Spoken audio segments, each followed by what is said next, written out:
C'est vrai que le Seigneur, quand il nous appelle à le suivre, il va dire que celui qui veut venir après moi, qu'il renonce à lui-même, qu'il se charge de sa croix et qu'il me suive. Suivre le Seigneur, c'est pas faire ce qu'on veut derrière lui. Suivre le Seigneur, c'est faire ce qu'il veut de nos vies. Quelques annonces avant d'écouter la parole de Dieu. On vous demande, s'il vous plaît, de ne pas filmer ni de prendre de photos. On le rappelle régulièrement, parce qu'il y a besoin de le rappeler.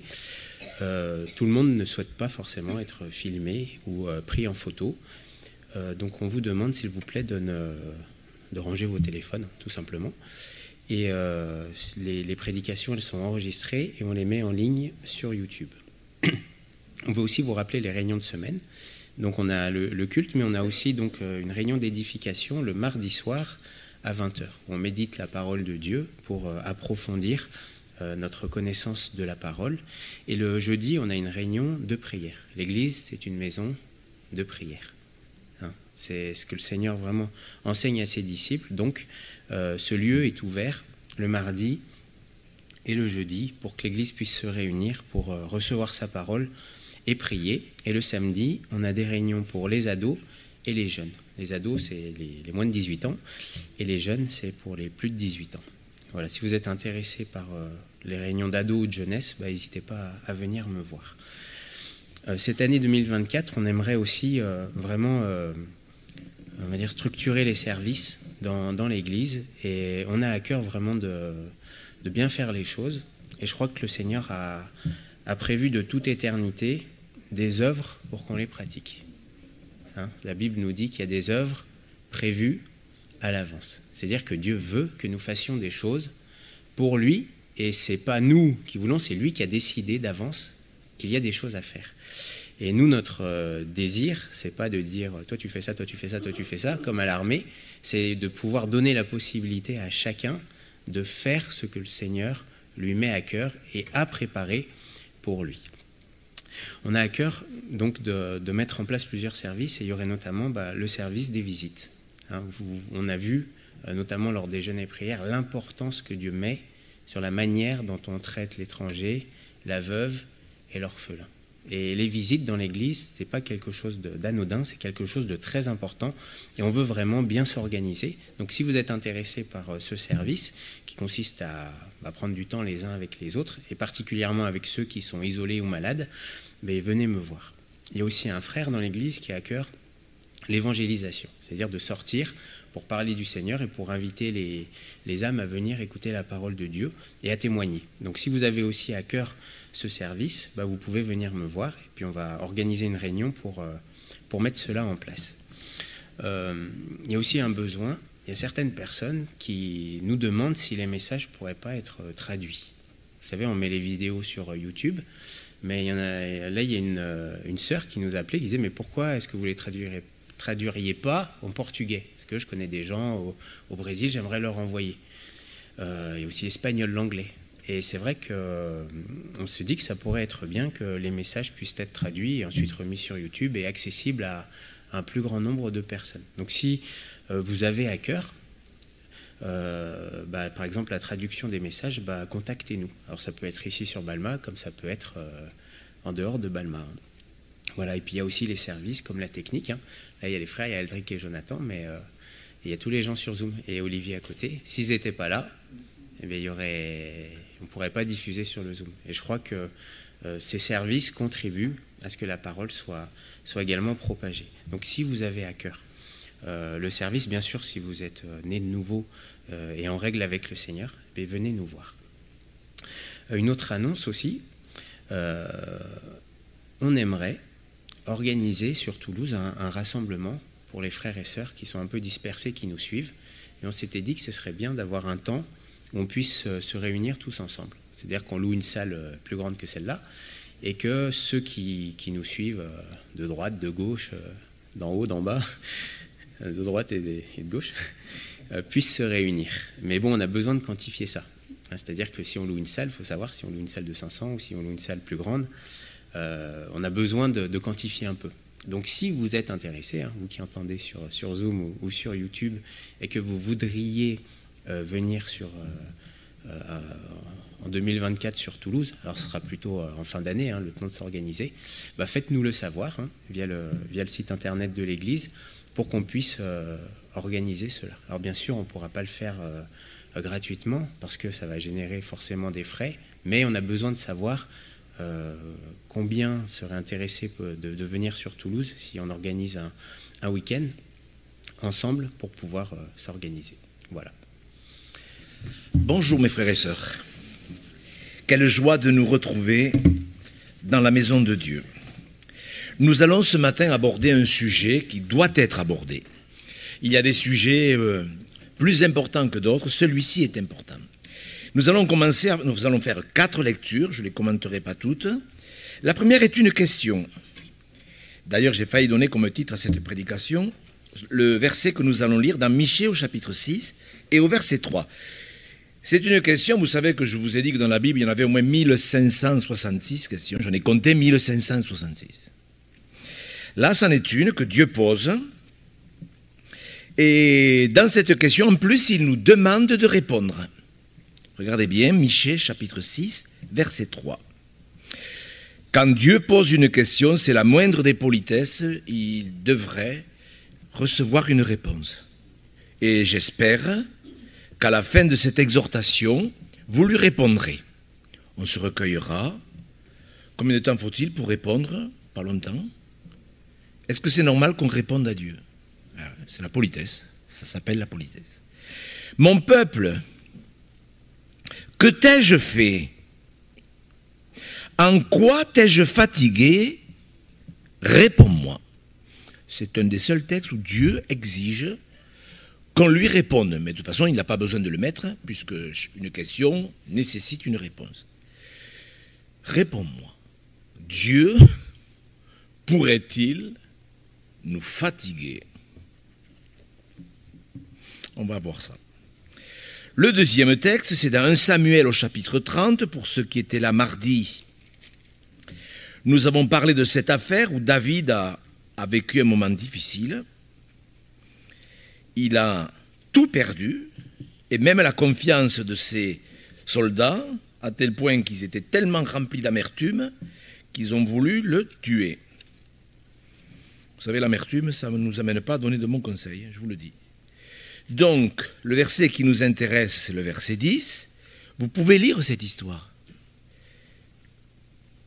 C'est une histoire qui vaut la peine d'être méditée. 1 Samuel chapitre 30, verset 10. David continua la poursuite avec 400 hommes. 200 hommes s'étaient arrêtés, trop fatigués, pour passer le torrent de Bésor. Donc un texte qui nous parle de la fatigue. 200 hommes qui étaient trop fatigués pour traverser le torrent, dont ils se sont arrêtés et ils ont gardé les bagages. Il faut bien tenir compte quand même. Ils ont fait quelque chose, j'espère qu'on aura le temps d'y revenir. Dans le Deutéronome, au chapitre 25, au verset 17, Dieu nous demande de nous souvenir de certaines choses. Vous avez remarqué dans la Bible qu'il est souvent dit « souviens-toi ». Souviens-toi quand tu mangeras, quand tu te rassasieras. Vous vous souvenez de Dieu quand vous mangez à table? Un jour on le fera, tiens. On prendra tous les textes sur ces commandements, souviens-toi. Alors regardez ce dont Dieu nous demande de nous souvenir. Deutéronome 25, verset 17. Souviens-toi de ce que te fit Amalek, pour ceux qui l'ignorent, c'est l'ennemi d'Israël qui représente la chair, vraiment qui représente la chair. Souviens-toi de ce que te fit Amalek pendant la route, lors de votre sortie d'Égypte, et comment il te rencontra dans le chemin, et sans aucune crainte de Dieu, tomba sur toi par derrière, sur tous ceux qui se traînaient les derniers, pendant que tu étais las et épuisé toi-même. Vous avez vu comment l'ennemi s'y prend pour détruire les chrétiens. Quatrième lecture, dans le psaume 6, David fait une drôle de confession. Psaume 6, verset 7, on va lire juste la première phrase, qui vaut la peine qu'on s'y arrête. Regardez ce qu'il dit.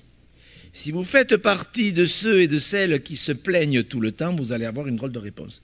Psaume 6, verset 7, « Je m'épuise », donc je me fatigue, « je m'épuise » à quoi? À force de gémir. Et on prendra le temps de voir ce que signifie ce mot gémir. Qu'est-ce que ça veut dire dans le grec, ou dans l'hébreu plutôt? Donc 2 textes qui nous parlent des conséquences de la fatigue, un texte qui nous parle sur l'épuisement, et une question où Dieu nous demande une réponse. Donc nous sommes le peuple de Dieu, nous sommes venus pour l'adorer, c'est vrai, pour le louer, pour le remercier, pour le bénir, mais je pense que tous, nous prions pour avoir une réponse, une parole de Dieu. J'en profite, j'ai oublié une annonce, moi, en fait, je fais une petite parenthèse, parce que cette semaine, plusieurs frères et sœurs de l'île de la Réunion m'ont appelé et nous ont demandé ce que nous entendons toutes les semaines depuis 3 ans ou 4 ans bientôt, quand est-ce que vous venez ouvrir une église? Donc je demande aux chrétiens de la Réunion qui écouteront cette exhortation de nous contacter, parce qu'il faut que nous puissions vraiment mieux structurer, mieux organiser, afin que nous sachions pourquoi des gens veulent ouvrir de nouvelles églises. Est-ce que c'est pour avoir une meilleure église, ou est-ce que c'est pour avoir une église où les chrétiens portent la croix? Ouvrir une meilleure église, ça ne sert à rien. Il faut que les chrétiens sachent que l'église du Seigneur Jésus-Christ, c'est une église où les hommes et les femmes portent la croix. Si c'est une meilleure église, ça ne sert strictement à rien. Mais si vous voulez véritablement porter la croix, on peut faire quelque chose. Donc, n'hésitez pas à nous écrire. Nous prendrons en considération cette affaire, comme au Canada. Cette semaine, c'est pareil. Enfin, je n'ai pas cité tous les pays, parce que je peux vous dire qu'on n'a pas terminé le culte. Mais je vous demande de prier pour cela. C'est vrai qu'on nous a demandé de traduire certaines prédications. Donc, écoutez, priez pour cela. Ce matin, donc, nous abordons le problème de la fatigue. Donc, vous avez vu, les compagnons de David, 200 sur 600 étaient fatigués. Mais ils ont gardé les bagages. On va voir qu'il y a plusieurs sortes de fatigue. Il y a des gens qui sont fatigués et qui ne font rien, mais il y a des croyants qui, malgré la fatigue, continuent à garder les bagages. C'est-à-dire, ils ne peuvent pas peut-être aller à toutes les réunions parce qu'ils sont fatigués. Est-ce que ça peut arriver? Oui, mais on peut chez soi être un soldat dans la prière. Et d'ailleurs, quand vous lisez la suite, vous voyez que ces 200 ont obtenu une récompense, ce qui prouve que même si on ne peut pas aller à l'église parce qu'on est âgé, parce que vraiment on est âgé par la fatigue de l'âge, eh bien on peut malgré tout continuer à prier, et Dieu le voit. Dieu voit pourquoi on fait ou pourquoi on ne fait pas certaines choses. Mais nous, mes frères et sœurs, où nous en sommes justement dans notre vie spirituelle? On pourrait le faire au niveau fatigue. Vous prenez un docteur et il vous dira, voilà, oula, mais vous avez trop de ceci ou trop de cela. Il y a des gens, dès qu'ils ont un petit problème, vite, vite le docteur, vite, vite un check-up, vite, vite.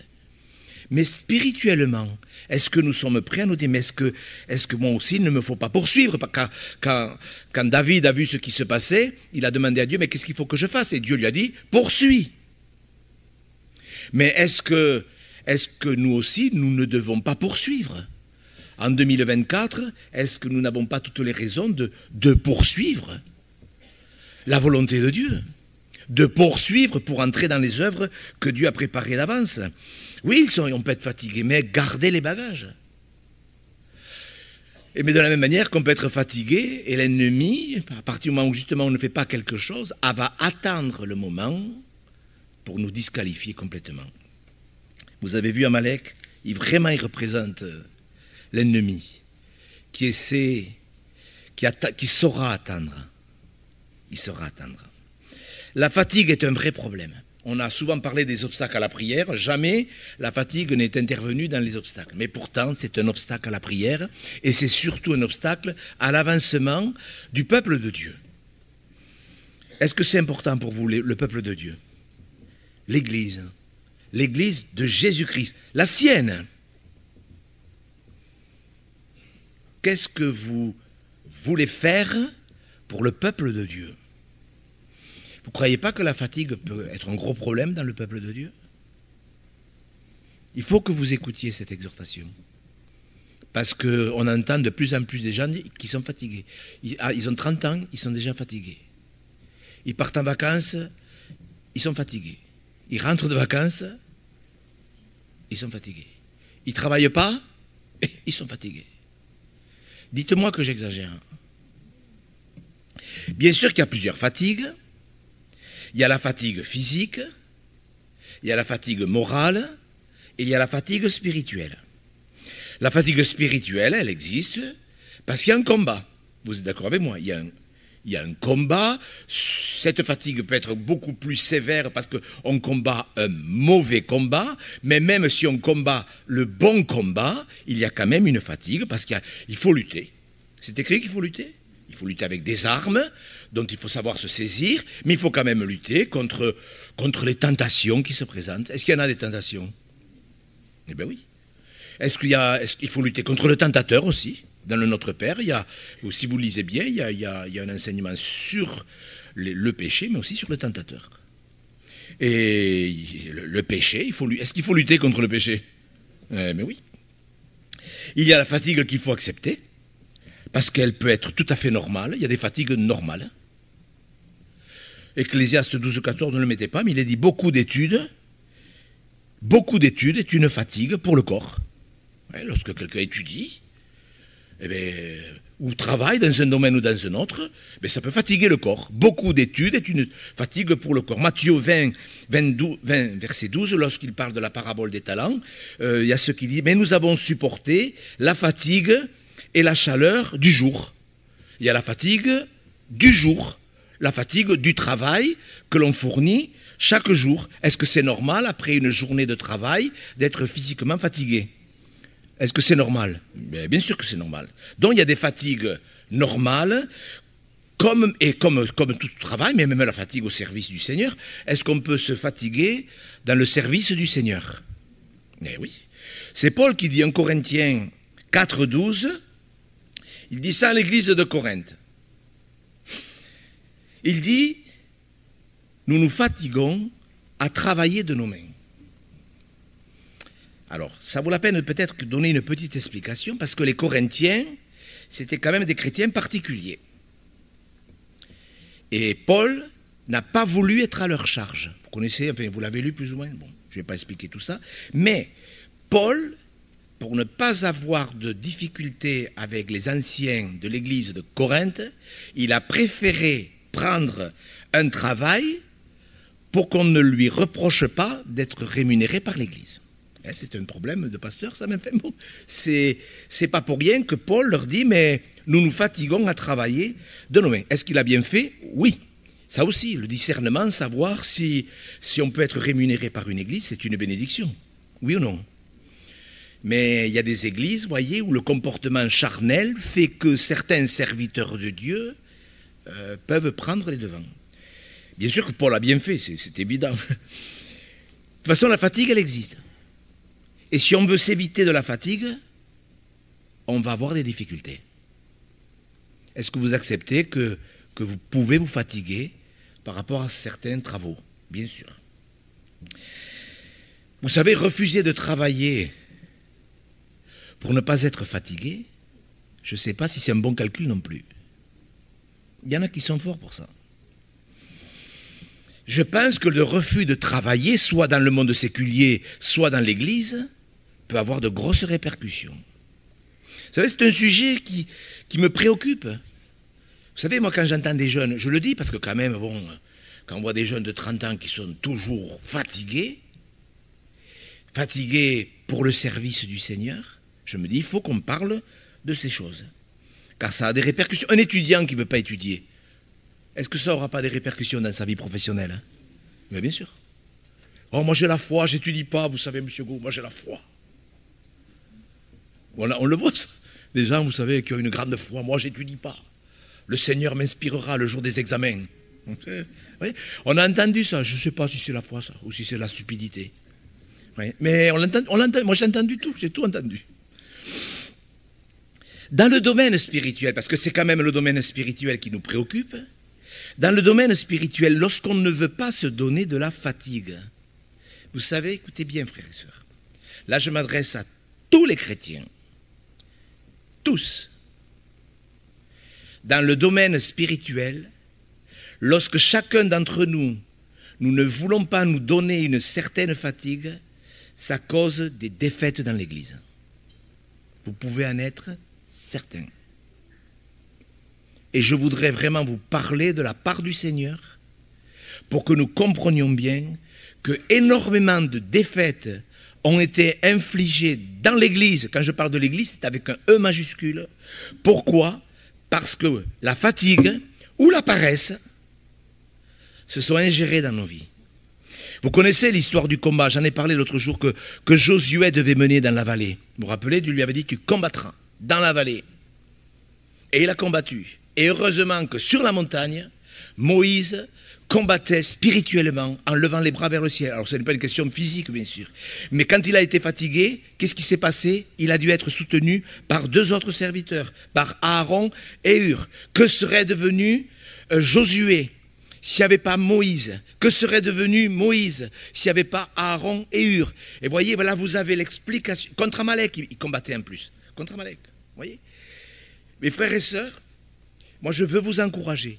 Je ne suis pas un donneur de leçons pour essayer de culpabiliser des feignants. Si vous êtes feignants et paresseux, c'est votre problème. Ça, c'est votre problème devant Dieu. Mais je voudrais que cet enseignement puisse nous amener à réaliser que l'Église doit marcher dans la victoire. Vous êtes d'accord que l'Église du Seigneur doit être victorieuse et que nous devons savoir chacun ce que nous avons à faire dans l'Église du Seigneur. Que de défaites ont été infligées aux églises, à l'Église, parce que nous avons refusé de nous fatiguer pour le Seigneur. Oui, il y a une fatigue à servir Dieu. Dieu parle de ceux qui ont tourné le dos au jour du combat. C'est un texte dans le psaume 73 ou 76 qui m'a beaucoup interpellé. Ceux qui ont tourné le dos le jour du combat. Ou quel dommage lorsque certains ont fait le travail des autres, parce qu'ils ont compris que, voilà. Mais moi je crois que dans l'Église, il y a du travail pour tout le monde. Vous le croyez? Tout le monde doit trouver sa place. Dans le prophète Malachie, au chapitre 1er, au verset 13, vous avez la réaction de certains chrétiens qui se retrouvent bien sûr aujourd'hui, puisque le cœur de l'homme n'a pas changé, et ils ont expliqué que servir Dieu dans le temple, c'était fatigant. Vous avez lu Malachie? Ils se sont autorisés, alors ils l'ont dit de manière très souple, très habile, mais que servir Dieu, c'était fatigant. Mes frères et sœurs, je voudrais que vous puissiez répondre à la question que le Seigneur vous a posée tout à l'heure, par ce verset de la Bible. Mais si on ne veut pas se donner de la fatigue, de la bonne fatigue, on va avoir des problèmes avec Dieu. C'est sûr et certain. Je vais parler tout à l'heure du plan humain, l'étudiant qui ne veut pas étudier. Est-ce qu'il va avoir des problèmes? C'est facile à comprendre. On sait qu'un étudiant, un enfant, un élève qui ne veut pas étudier, il va au-devant de problèmes. Je sais que la vie peut être compliquée, je le sais. Mais ne la compliquons pas avec de mauvaises fatigues. Vous avez remarqué qu'il y a des chrétiens qui sont toujours vaincus. Vous l'avez remarqué ça, oui ou non? Il y a des chrétiens qui sont toujours défaitistes. Est-ce que vous l'avez remarqué? Est-ce que vous avez déjà remarqué qu'il y a des chrétiens qui sont toujours dans la défaite, toujours déçus? Pourquoi cela? Bon, ça peut être ponctuel, mais il y a des gens, c'est vraiment chronique. Ils sont tout le temps déçus, défaitistes, vaincus. Parce qu'ils n'ont pas voulu travailler dans la prière. Est-ce que la prière est un travail? Est-ce que l'amour est un travail? Est-ce que Paul ne dit pas aux Thessaloniciens, je vous remercie pour le travail de votre amour? Il ne le dit pas? Si. Il y a des chrétiens qui ne veulent pas travailler dans le domaine spirituel. Ils ne veulent pas se consacrer, ils ne veulent pas servir. Ils devraient s'intéresser à l'œuvre de Dieu dans un domaine. Peut-être que les annonces que vous avez entendues, peut-être que vous êtes professeur de portugais, professeur d'anglais, d'espagnol, et vous pourriez dire, ah mais c'est vrai, mais ça va me demander beaucoup de travail de transcrire, de traduire les prédications. Est-ce que c'est beaucoup de travail? Ben oui. Mais peut-être que c'est ce que Dieu vous demande. Oui, est-ce que c'est possible? Eh oui. Voilà, la consécration. Ah, mais moi, je suis déjà fatigué. Si en plus, il me faut traduire les prédications de M. Gau et celles de Michael en plus. Ouais.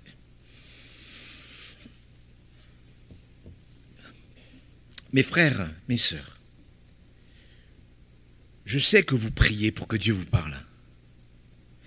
Et quand Dieu nous a créés, il savait ce qu'il faisait. Et il ne nous a pas créés pour vivre dans l'inactivité, dans la paresse, dans l'oisiveté. Le travail, ce n'est pas une malédiction. Il faut le dire. Parce que moi j'entends des choses qui ne sont pas du tout en accord avec la parole de Dieu. Si Dieu vous a donné un travail, bénissez Dieu pour le travail que vous avez. C'est une grâce, le travail. Ce n'est pas une malédiction. Est-ce que vous remerciez Dieu pour le travail? Parce que vous allez me dire, ouais, mais moi le salaire, c'est moi qui me le gagne. Écoutez-moi, si vous avez quelque chose, c'est Dieu qui vous l'a donné. Croyez-le. Il y a des fatigues qui sont normales, je l'ai expliqué un petit peu, puis il y a des fatigues nuisibles. Il y a des mauvaises fatigues. Et là, il faut écouter. Parce qu'il faut faire le point dans la vie. On l'a fait tout à l'heure au niveau spirituel. Pour la Sainte Seine, là, examinez-vous vous-même, mais là on continue à le faire en disant, mais c'est vrai, il faut que je fasse le point. Je ne voudrais pas me présenter un jour devant Dieu et avoir utilisé le prétexte, l'excuse de la fatigue pour être passé à côté des œuvres que Dieu avait préparées pour moi, des choses que j'aurais dû faire. Vous voyez, aujourd'hui, en ce qui concerne mon ministère, je ne suis pas fatigué. J'ai la fatigue du jour, mais parce qu'à une époque, j'étais dans un système où on faisait plein de choses. Il fallait que le pasteur fasse tout. Mais si chacun d'entre nous, nous arrivons à faire ce que nous avons à faire, je peux vous dire que les œuvres préparées d'avance se manifesteront. Donc il faut faire le point. Vous êtes d'accord pour qu'on le fasse? On le fait. Il y a des fatigues qui n'ont rien à voir avec la fatigue du jour, avec le travail que Dieu nous donne. Les 8 heures de travail par jour, même si elles sont un petit peu aggravées par les petits bouchons qui se présentent, il y a des fatigues qui n'ont rien à voir, je le répète, avec la fatigue normale. Il y a des fatigues qui viennent d'un mauvais style de vie, d'un mauvais état d'esprit, d'un mauvais emploi du temps. Est-ce que ce n'est pas important de bien régler son emploi du temps? Est-ce que vous avez un bon emploi du temps? Ou est-ce que vous faites n'importe quoi? Est-ce qu'on peut avoir de mauvaises habitudes qui font qu'on se fatigue? De mauvaises attitudes qui font en plus que ça a des répercussions sur l'obéissance ou sur la désobéissance, les deux. Soyons simples. Quand on chantait tout à l'heure certains cantiques, merveilleux, le nom de Jésus, il n'y a pas de plus beau nom que le nom du Seigneur. Je pensais à cette question que j'avais préparée. Soyons simples, mais vraiment simples, parce qu'il y a des chrétiens compliqués. Soyons simples. Est-ce que c'est plus fatigant d'obéir ou de désobéir à Dieu? Vous allez me dire, mais quelle question ça? Là, il est vraiment fatigué, le pasteur. Mais réfléchissez. Dans quel état d'esprit sommes-nous quand nous pensons qu'obéir à Dieu pourrait nous fatiguer? Puisque son joug est doux. Est-ce que c'est plus fatigant de mentir ou de vivre dans la vérité? C'est quoi le plus fatigant? Vous avez compris? Personne n'osera dire, ben non, mais on a compris. Il y a un verset qui s'est imposé, c'est pour ça que je l'ai mis comme titre. Hier après-midi, j'étais dans mon bureau en train de prier pour vous. Pour vous. Parce que j'ai pris ma concordance, comme vous savez, quand je prépare une prédication, c'est pas compliqué. Enfin, c'est compliqué. J'ai pris les textes où il parlait de fatigue et d'épuisement. Et je suis tombé sur Ésaïe 47, verset 13. Il faut lire le chapitre avant, le chapitre après. Ça, c'est quelque chose que vous pouvez faire, mais on va prendre que le verset qui nous intéresse. Ésaïe 47, verset 13, c'est le titre de ma prédication. Ce qui vaut la peine pour faire le point de nous examiner, où Dieu dit ceci à son peuple: tu t'es fatigué à force de consulter. Je peux vous dire que certains d'entre nous, nous devons réfléchir à cette parole. Tu t'es fatigué à force de consulter. Alors là, c'est les astres et les astrologues, mais vous pouvez bien sûr le projeter sur des activités inutiles, contraires à la volonté de Dieu, où Dieu pourrait ce matin te dire, mon frère, te dire, ma sœur, tu te fatigues à consulter des choses inutiles, des choses néfastes. Et aujourd'hui, avec les réseaux sociaux, je pense que cette parole est vraiment à propos. Dieu peut dire à son peuple et à beaucoup de ses enfants, tu te fatigues à consulter des choses avec lesquelles je ne suis pas d'accord. Bien sûr que les astrologues, Dieu est contre l'astrologie, mais croyez-moi qu'il y a des choses qui nous éloignent de Dieu aussi. Même si on ne les relie pas directement à la puissance des ténèbres. Il faut faire le point, mes frères et sœurs. Ce qui prouve que l'on se fatigue à désobéir à Dieu. Quand on désobéit à Dieu, on se fatigue. Tu t'es fatigué à force de faire des choses que je n'approuve pas. On peut, ce texte nous prouve aussi qu'on peut chercher des solutions sans Dieu. On peut chercher de la joie sans Dieu. Ils voulaient savoir, les astres, ils voulaient savoir l'avenir, vous voyez. Ils cherchaient l'avenir, alors qu'on sait très bien que Dieu ne veut pas que nous sachions l'avenir. À part les prophéties qui nous indiquent un petit peu le rail.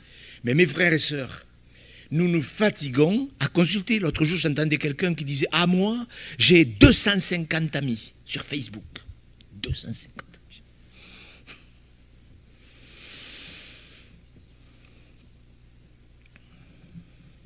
Que gagne-t-on à désobéir? Sincèrement.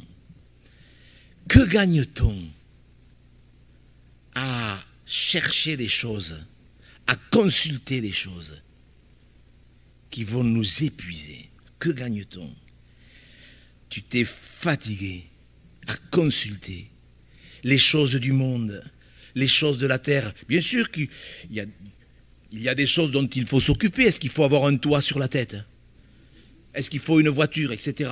Bien sûr, mais entre s'occuper de sa maison, s'occuper de son moyen de locomotion, mais être obsédé par sa maison, être obsédé par sa voiture, être obsédé par certaines choses, moi je crois que l'on passe les bornes. Merci pour le toit, merci pour la voiture que tu m'as donnée, mais Seigneur, que je ne me laisse pas prendre par trop de choses mondaines. Est-ce que vous comprenez? Dieu n'est pas contre le confort. Mais vous n'êtes pas content qu'on ait le chauffage ce matin? C'est pas une grâce d'avoir le chauffage? Voilà. Je sais qu'il faut... Parce que, vous savez, il y a des chrétiens qui sont déséquilibrés. Je le sais par les mails que je reçois. Et on a vite fait, voilà, M. Gros, il est contre qu'on ait une maison. Mais bien sûr que non. Merci Seigneur pour ces choses. Mais vous avouerez qu'il y a quand même un décalage entre des gens qui sont obsédés par la maison. Après tout, c'est qu'un tas de pierres, la maison. Et on va la laisser. On va quand même la laisser, la maison, ne vous inquiétez pas, rien ne va vous suivre. Alors, faisons attention. Si Dieu nous permet d'avoir les moyens pour avoir un peu plus, que son nom soit béni. Que c'est Dieu qui bénit. Toute grâce, toute bénédiction vient de notre Père Tout-Puissant. Mais avouez qu'il y a quand même des mauvais combats, des mauvais choix, de mauvais états d'esprit. Vous avez vu David, le psaume 6, verset 7, « Je m'épuise à force de gémir. » Ce qui prouve que c'est fatigant de se plaindre. Est-ce que vous vous plaignez?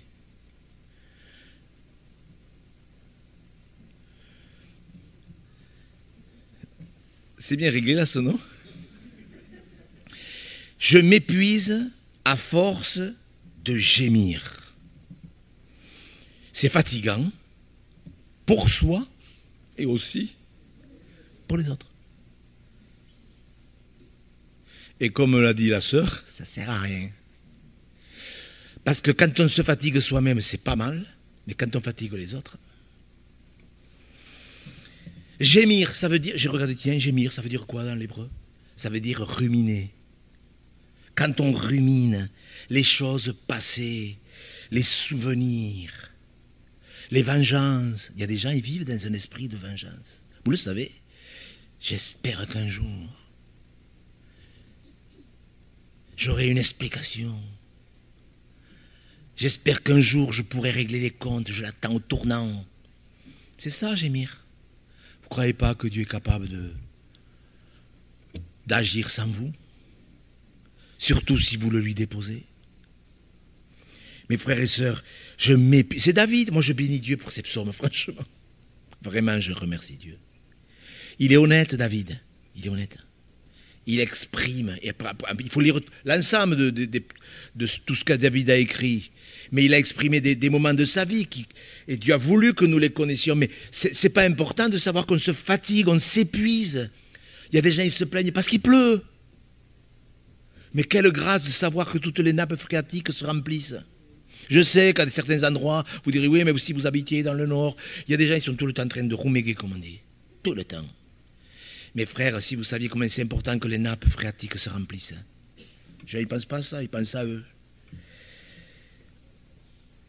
La Bible dit qu'un cœur abattu, c'est la carie des os. Ça vous abîme physiquement, physiologiquement. Un cœur abattu. Je sais qu'il y a le passé, mais comme le disait le don tout à l'heure, vous ne croyez pas que Dieu a tout effacé? Vous n'êtes pas heureux que Dieu ait effacé tous vos péchés? Non mais sérieux. Dans le psaume 31, verset 11, vous voyez, David encore qui recommence. Mais moi je bénis le Seigneur. Vraiment. C'est des versets, on les lit trop vite. Psaume 31, verset 11, ma force est épuisée. Vous voyez là aussi, il réalise que son corps physique, ses forces spirituelles même, mon corps, ma force est épuisée. Là, ce n'est pas à cause du gémissement, c'est à cause de son iniquité. Vous voyez, ma force est épuisée à cause de mon iniquité. Vous savez, le péché, il faut le régler. Moi, j'aime ce texte, ça m'avait interpellé il y a 20 ans de ça, quand il est dit dans Ésaïe 64, le péché, on en souffre longtemps. Longtemps parce que tant qu'on ne le règle pas. Le péché, on doit le régler parce qu'il n'y a pas que le péché, il y a la culpabilité qui est liée au péché. Et tout ça, ça nous épuise, même si on ne le montre pas, même si on a la capacité oui, de le cacher. On peut cacher plein de choses, en vérité, on ne voit que le bout du nez des gens. On ne voit pas ce qui se passe à l'intérieur. Mais à quoi ça sert de cacher? À quoi ça sert de cacher le péché à sa femme ou à son mari? Quand Dieu, vous voyez, mais je crois qu'on a des problèmes vraiment, de simplicité. Quand Dieu nous demande de renoncer à notre péché, pourquoi nous le demande-t-il? Pour nous agacer ou pour notre bien? Mes frères et sœurs, quand Dieu nous demande quelque chose, c'est toujours pour notre bien. C'est le péché qui nous fatigue. Un homme qui boit, un homme qui fume, un homme qui vit dans l'adultère, un homme qui ment, est-ce qu'il va se fatiguer? Eh bien, bien sûr. On le sait tout ça. Ça touche notre corps, ça touche notre âme, ça touche notre esprit, ça touche tout notre être spirituel. On n'a pas été créé pour le mensonge. Nous avons été créés pour la vérité. Comment se fait-il que des chrétiens continuent de mentir volontairement à leurs femmes, à leurs enfants? Vous croyez que vous êtes en train de bénir vos enfants en leur mentant? En pensant vous arranger, il vaut mieux pas qu'ils le sachent. Il vaut mieux dire la vérité, croyez-moi.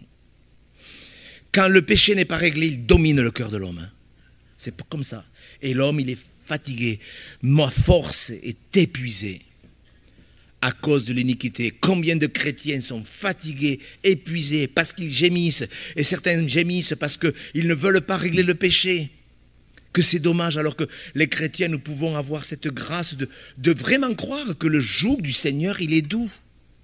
Mais vous le croyez vraiment, frères et sœurs, que son joug est doux et son fardeau léger? Moi, vous savez, ça fait 40 ans que je sers Dieu, mais je suis encore surpris de voir des chrétiens qui mentent à leurs conjoints. Des hommes chrétiens qui mentent à leurs femmes, des femmes qui mentent à leur mari ou qui mentent à leurs enfants. Dernièrement, on me parlait du saint mensonge. C'est une nouvelle doctrine. Le saint mensonge. Un mensonge pour Dieu. Je ne sais pas si vous réalisez. Je ne sais pas si on réalise. Mais... c'est pour ça que Dieu pose la question, mais mon peuple, Michée 6.3, en quoi t'ai-je fatigué? Il faut quand même être culotté, excusez-moi l'expression, mais il faut être culotté pour pouvoir dire à Dieu qu'il nous fatigue. Et Dieu dit, mais en quoi t'ai-je fatigué? Réponds-moi. C'est pour ça qu'il faut qu'on réponde, Seigneur. Et si on a dit, Seigneur, moi dernièrement, il y a une dame qui me dit, ah, moi je ne lis pas la Bible, ça me fatigue. J'ai dit, écoutez, ce n'est pas la Bible qui vous fatigue, c'est le péché. Ah, monsieur Gouin, ne vous mêlez pas de ceux qui ne vous regardent pas. Je dis, mais je m'arrêterai là. Avoir le culot de dire que lire la Bible, c'est fatigant. Et c'est une femme qui m'a dit ça. Quand on ose dire à Dieu qu'il nous fatigue, quand on le dit directement ou indirectement, moi je pense que c'est que vous êtes en difficulté, c'est sûr. Alors on pourrait parler des conséquences de la fatigue. Quelles sont les conséquences de la fatigue? Vous le savez puisque vous l'avez déjà été, quand vous êtes vraiment fatigué. Quelles sont les conséquences? Comment ça vous rend la fatigue? Ça vous a rendu comment la fatigue? Aidez-moi, ne croyez pas que... Désagréable, après. Irritable. Endormi, je ne sais pas. Est-ce que ça vous a rendu impatient, colérique, insupportable? On devrait réagir. On devrait réagir. Parce que le problème de la fatigue, c'est que ça a des conséquences sur les autres. On fatigue les autres. Hein, Madame Delabre? Elle me l'avait dit indirectement. Elle est fine, Madame Delabre. Est-ce que quand on est fatigué, on est à l'écoute des autres? Il faut... Mes frères et sœurs, quand on est fatigué, on n'est pas disponible pour écouter son conjoint qui est fatigué peut-être. Pourquoi tant de foyers ont explosé? Je ne suis pas un psychologue, mais on peut quand même réfléchir. Est-ce qu'on a réfléchi que non seulement la fatigue nous empêchait de servir Dieu, la fatigue nous empêchait d'être une bénédiction dans notre propre maison? Parce que si je suis fatigué et si j'ai plus envie de parler, eh bien il n'y a plus de dialogue. Alors qu'on devrait quand même parler avec sa femme. Ah, on ne parle plus avec ma femme. Moi, je me souviens d'un couple qui était dans l'église. Ils avaient eu un gros problème dans leur intimité. Et je leur ai dit, mais est-ce que vous en avez parlé? Ah non, moi je ne parle pas de ça à mon mari. Je dis, mais pourquoi? Parce qu'on est crevé. Je dis, mais... Et ils ont divorcé. Mais la fatigue, c'est terrible la fatigue. J'ai parlé de l'église, mais dans le couple, c'est pas beau dans un couple quand on peut dialoguer et se dire tout. C'est merveilleux le dialogue dans un couple. Je lui ferai une aide. Mais si votre femme vous ment, si votre mari vous ment, si vous êtes toujours fatigué parce que votre emploi du temps est complètement décalé, etc., n'espérez pas dire Seigneur, que ta volonté soit faite. Ne faites plus cette prière parce que vous ne ferez jamais la volonté de Dieu. Et l'ennemi le sait tout ça. L'ennemi le sait. Et il va tout faire pour nous fatiguer. Et qu'on ne se rende même pas compte qu'on est fatigué. Dans les Écritures, vous voyez certains péchés qui sont arrivés à cause de la fatigue.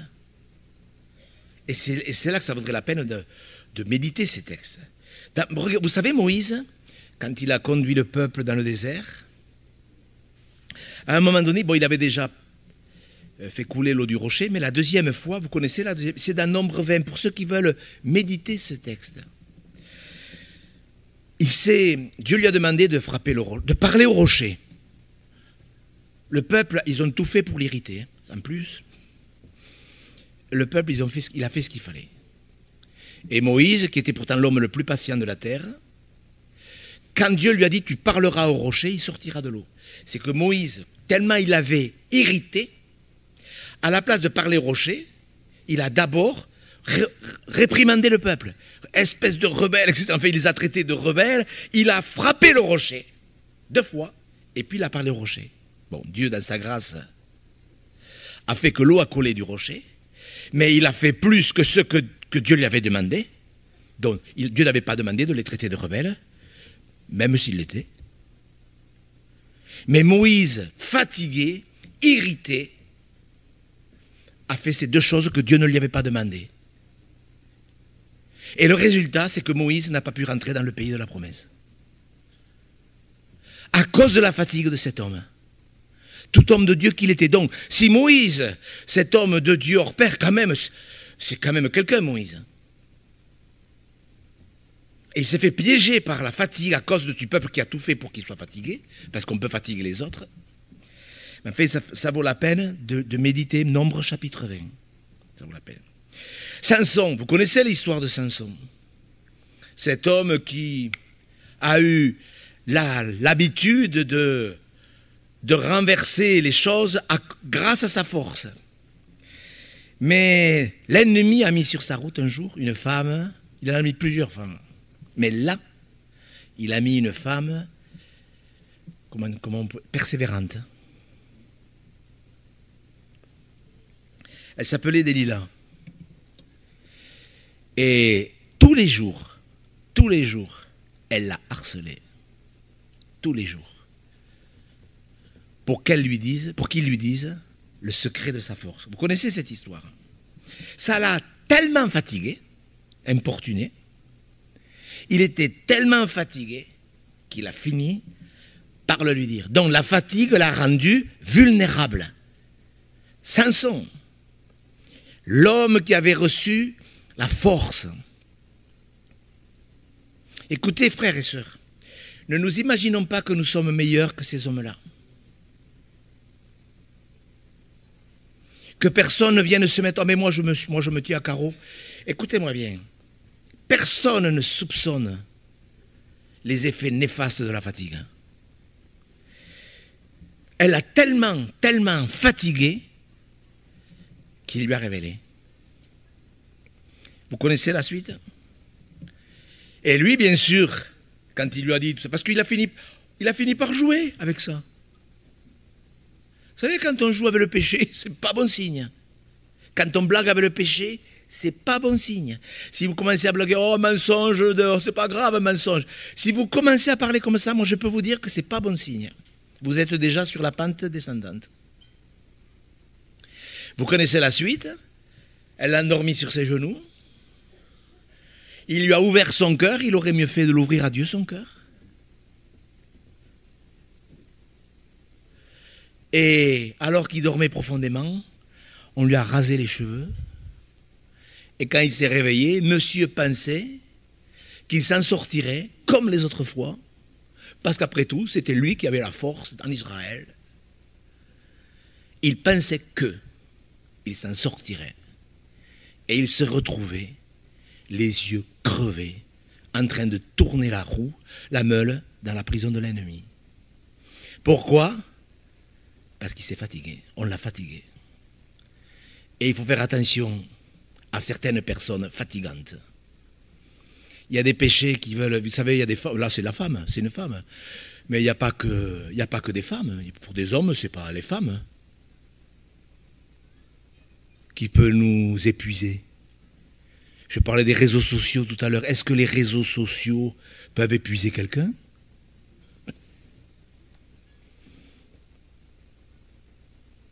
Est-ce que les jeux vidéo peuvent épuiser quelqu'un? On entend des gens qui disent, je suis resté jusqu'à 3 heures à jouer sur ma PlayStation.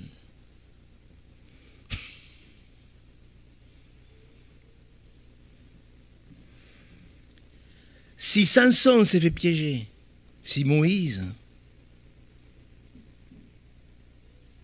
s'est fait prendre, Franchement, je crois que ça vaut la peine de faire le point ce matin.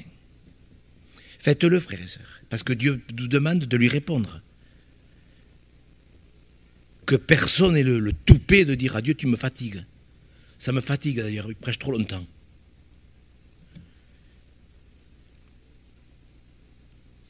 La fatigue. Si on devait résumer, est-ce que je suis en train de m'éloigner de Dieu à cause de la fatigue? Est-ce que je ne sers pas Dieu comme je devrais? Je suis sûr que ce matin, il y a des gens qui devraient être ici. Alors, loin de moi la pensée de culpabiliser, parce que je l'ai déjà dit, je trouve ça stupide d'utiliser la chair pour culpabiliser les gens. C'est quelque chose de diabolique. J'en suis sûr et certain. Mais il n'empêche que si nous faisons le point, je dois dire à certaines personnes qu'elles devraient être ici ce matin.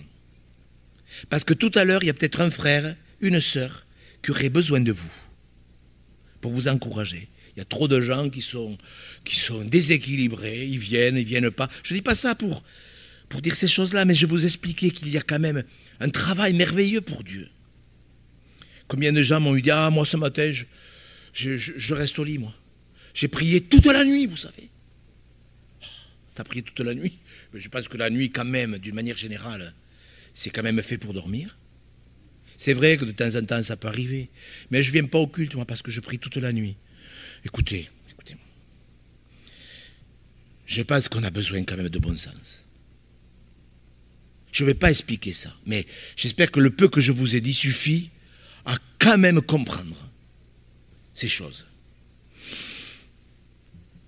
Ah, plutôt que de lire la Bible, parce que ça me fatigue. J'ai besoin de me détendre, je vais regarder la télé.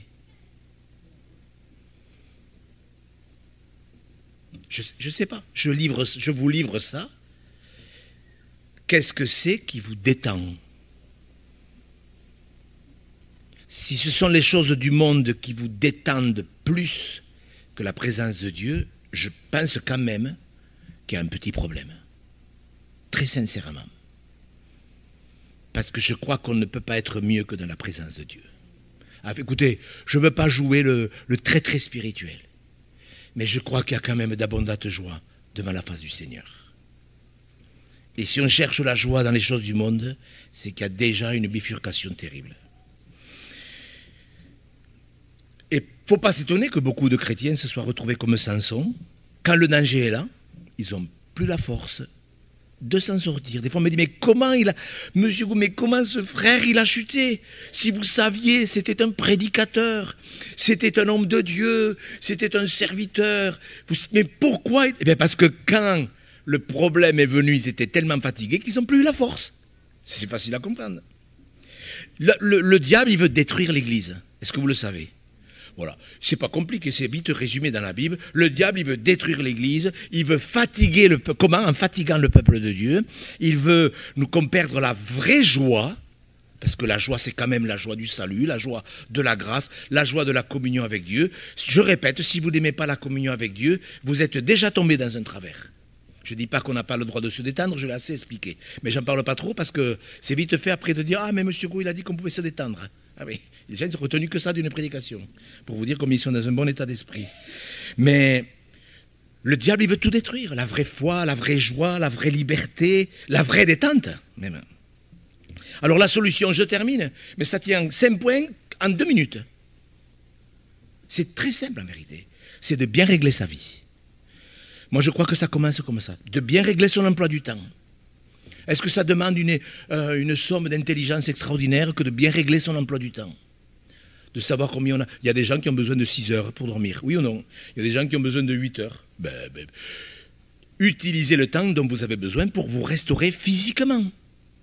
Ça, c'est pas quand même difficile de comprendre le sommeil dont on a besoin chacun. D'éliminer le péché, bon, mais ça, je pense que c'est le b.a.-ba. Vous êtes d'accord que tout ce que Dieu demande, c'est pour notre bien? Vous êtes d'accord? Est-ce que vous voyez Dieu en train de vous demander quelque chose pour votre mal? Il y en a, ah non, mais ça, c'est pas bon, ça. Moi, je ne le fais pas, ça. Dieu ne peut pas me demander ça. De pardonner, non, moi, je ne peux pas. Écoutez, si Dieu vous demande de pardonner, c'est bon pour vous, croyez-moi. Éliminer le péché. Troisièmement, se décharger de tous ses soucis. Des gens sont fatigués quand David disait mais je gémis, vous voyez, je gémis toute la journée, je suis fatigué de gémir, je m'épuise à force de gémir. Ça c'est par rapport aux soucis. Dieu nous a demandé, nous a ordonné de nous décharger sur lui de tous nos soucis. C'est un ordre. Il est bien cet ordre? Ben, moi je trouve que c'est bien cet ordre. De vivre en aimant et en pardonnant, parce que quand on ne vit pas en aimant et en pardonnant pas, eh bien les jalousies, les rancunes, les animosités, tout ça c'est fatigant. Vous avez été dans l'amertume? Ah, moi je bénis Dieu d'y avoir été 6 mois. Je rêvais, ça vous le dites à personne, hein? Vous le direz à personne, vous qui m'écouterez. Je rêvais, des fois dans mon lit, d'avoir une explication physique avec un pasteur. Je me disais, mais c'est pas possible d'en arriver là.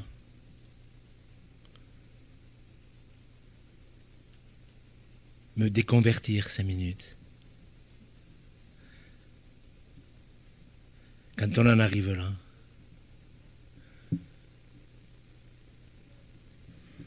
il faut vivre en aimant et en pardonnant, sinon on va s'épuiser. Il faut choisir d'aimer. Jésus ne met pas le commandement d'aimer, le fait d'aimer sous des sentiments. Il dit, je vous donne un commandement nouveau. Aimez-vous. C'est un commandement, ce n'est pas un sentiment, l'amour. Et 5e, on en reviendra toujours au même point, je crois. Apprendre à se confier en Dieu. Regardez bien avec moi, on termine avec ce beau verset dans Ésaïe 40. Vous connaissez ce verset, je l'ai cité 100 fois. Si vous ne le connaissez pas, c'est que vraiment vous avez un problème d'Alzheimer. Ésaïe 40, on va le lire s'il vous plaît, verset 28 à 31. Rappelez-vous que la force, elle est donnée à ceux qui se confient en Dieu. Regardez s'il est beau ce texte, franchement. Ésaïe 40, verset 28. Ne le sais-tu pas? Ne l'as-tu pas appris? Vous voyez combien il faut apprendre. Je ne vais pas expliquer ce que j'ai dit la semaine dernière. C'est le Dieu d'éternité, l'Éternel, qui a créé les extrémités de la terre. Il ne se lasse point, il ne se fatigue point. On ne peut sonder son intelligence. Regardez bien. Qu'est-ce qu'il fait? Il donne de la force à celui qui est fatigué. Vous pouvez dire... Il augmente la vigueur de celui qui tombe en défaillance. Il y a des fatigues et des défaillances qui sont normales. Ça, ce n'est pas dû au péché, bien sûr. C'est dû au travail du jour. Les adolescents se fatiguent et se lassent, et les jeunes hommes chancellent. Mais ceux qui se confient en l'Éternel renouvellent leur force. Ils prennent leur vol comme les aigles. Ils courent et ne se lassent point. Ils marchent. Alléluia. Et ne se fatigue point. Vous voyez, mes frères et sœurs, ce que Dieu demande, ce n'est pas pour nous fatiguer, c'est pour nous empêcher de nous fatiguer. Il donne de la force à celui qui est fatigué, celui qui se confie en Dieu. Ça, c'est la clé, j'en parle souvent. Si vous n'êtes pas dans le repos, de toute façon, vous souffrirez toute votre vie. Il y a un vrai repos. Celui qui est dans le repos, Jésus marche à côté de lui. Mon joug est doux et mon fardeau léger. Vous pouvez dire c'est intéressant ou pas. Cette exhortation, c'est la simplicité totale. Totale. Mais une chose est sûre, la clé, c'est la confiance. Il donne de la force à celui qui est fatigué. Je ne sais pas si vous êtes fatigué, je ne sais pas si vous fatiguez les autres, mais on ferait bien de commencer. Je pense, en même temps que je vous parle, à tous ces chrétiens qui vivent dans le péché, qui mentent à leurs femmes, à leurs maris, à leurs enfants, à leurs pasteurs, enfin qu'importe. Mais vous ne mentirez pas à Dieu. Il faut vraiment être aveuglé et vraiment stupide. Je dis stupide parce que la Bible le dit. Il faut vraiment être stupide, pour penser que le péché ne vous fatiguera pas. Il donne de la force à celui qui est fatigué. Vous pouvez dire Amen. Parce que moi, Seigneur, je ne veux pas entendre un jour, retire-toi de moi. Peut-être que vous êtes fatigué, mais au moins gardez les bagages à la maison. Vous pouvez peut-être plus aller à toutes les réunions. C'est pas à moi d'évaluer ça. Mais vous pouvez, pendant les réunions, garder les bagages. Vous pouvez dire, Seigneur, tu vois, c'est vrai, Michael a parlé dans les annonces de frères et de sœurs qui seraient bien heureux d'écouter ce genre d'exhortation au Brésil, au Portugal. Si quelqu'un parle le portugais, bien sûr, ça vous prendra, je ne sais pas combien il faut pour traduire une prédication. Peut-être il faut 2 ou 3 heures, j'en sais rien, non?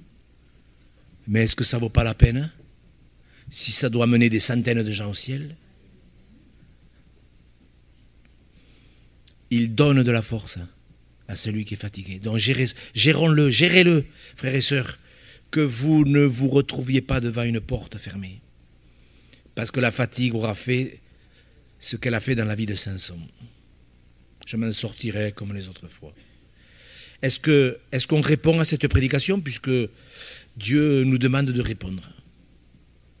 Vous croyez que c'est important de répondre? Est-ce qu'on peut fermer les yeux, tous, nous qui sommes là ce matin dans l'église, vous qui êtes sur le Zoom, vous qui écouterez cette exhortation sur YouTube, vous peut-être qui avez été interpellés par cette exhortation, vous peut-être qui dites, mais c'est vrai qu'il y a des œuvres préparées, je maîtrise le portugais, je maîtrise l'espagnol et je fais rien. Vous qui à la réunion, peut-être vous devriez prier pour dire, mais unis-nous Seigneur tous ensemble, tous ces chrétiens qui sommes dans le même état d'esprit, pour qu'on ait une belle église là-bas, etc. Répondons à Jésus, c'est la politesse, frères et sœurs. Les prières, c'est pas que de la prière, c'est aussi du respect. Vous êtes d'accord, frères et sœurs? On va lui répondre. On va lui répondre. Seigneur notre Père, tu poses des questions dans ta parole, et même si tu as déjà la réponse, tu veux que nous sachions où nous en sommes.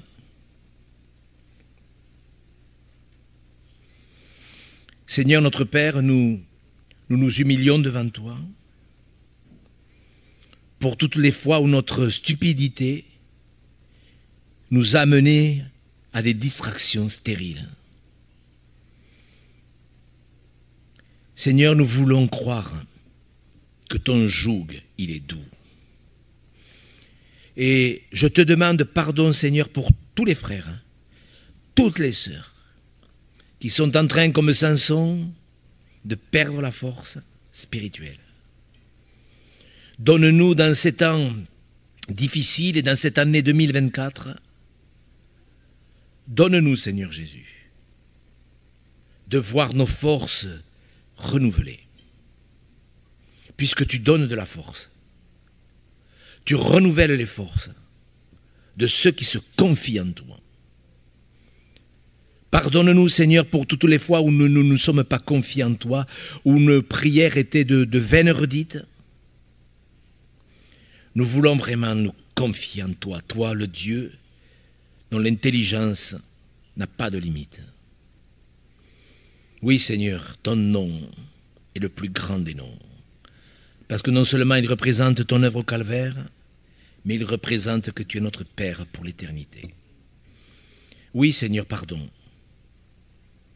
Vraiment, conduis-nous, Seigneur, dans cette année, afin que tous ensemble, nous sachions quelles sont les œuvres auxquelles tu nous appelles. Et nous te prions également pour tous ces frères et sœurs qui n'ont pas de vie d'église, qui sont sur YouTube. Tu vois les églises que tu voudras toi-même construire, ouvrir en Outre-mer ou en France. Conduis toutes choses, Seigneur. Oui, nous voulons ressembler à Aaron, à Hur, à Moïse, qui ont travaillé dans la prière pour que Josué ait la victoire dans la vallée. Pardon, Seigneur, et merci pour ton nom glorieux. Amen.